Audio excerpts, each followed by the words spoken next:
Hi everyone, it's Dean from the Sanctuary here, and today we're going to talk about the word holistic as it applies to addiction recovery.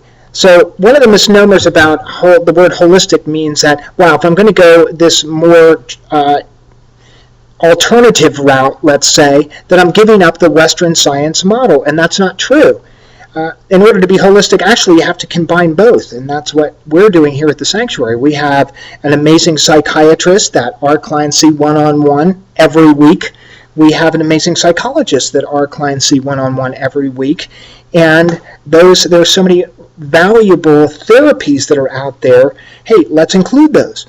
But in addition to that, we have a whole host of other things that are equally valuable, and when we combine them, we create something that we can call holistic.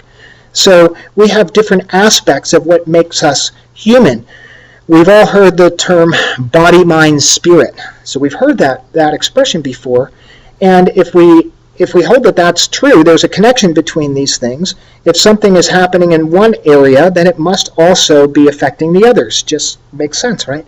We also include the soul in there, which I'm going to talk about in a minute. So the body, that's this thing. We're very familiar with the body. It holds our aches and pains. And what's interesting about the body, every cell in your body has intelligence. It holds trauma. We're all familiar with, wow, I'm worried about something. Now I've got aches and pains in my body. That's the mind-body connection. If we work on the body part, then the mind part, it helps it to release faster. It only makes sense. We're very big on nutrition here. We serve ultra-clean food, helps people to detox energetically, detox physically. So there are so many programs out there that are using neurotransmitter therapy and vitamin therapy and some other kinds of holistic techniques, which is awesome. But at the end of the day, you've got a couple of small pills and this giant plate of food, so it's really valuable what's on that food and how that food affects how you feel. What's really interesting, the gut in Chinese medicine is very important, and we now know in our culture that serotonin is also made in the gut. So it's not just a brain thing, it's a gut thing. We talk about the mind, and we'll just talk about the brain.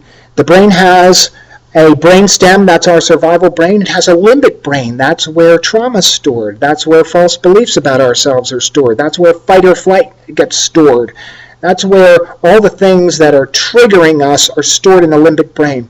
Both of those brains are unconscious, so we don't know, we can't talk to them. But then we have a conscious mind. That's what we're using to have this dialogue now. What's interesting is the subconscious mind processes 1,000,000 times more data than the conscious mind. So we have to address that if we want to get past the things that keep recurring in our lives over and over. We have a soul, and while the body and mind are tangible, the soul becomes a little bit less tangible. So when we think of the soul here, we think about the heart. We think about that authentic self, that higher self, that self that is not the one that's suffering and using and separate and causing all kinds of pain and destruction in our lives and the lives of our families. Our soul is wherein lies our creativity, our purpose, our quest for meaning, our quest for our own truth.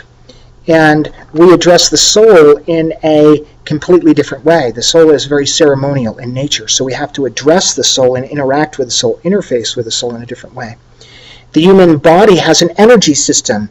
This is well known now, it's documented, and when this energy system impacts our physical body the same way that in science class, if you took a bunch of metal filings and put them on a piece of glass and put a magnet underneath, and all those filings then formed in a pattern, a field, the magnetic field is affecting that pattern, that's how our field is affecting our bodies and our minds.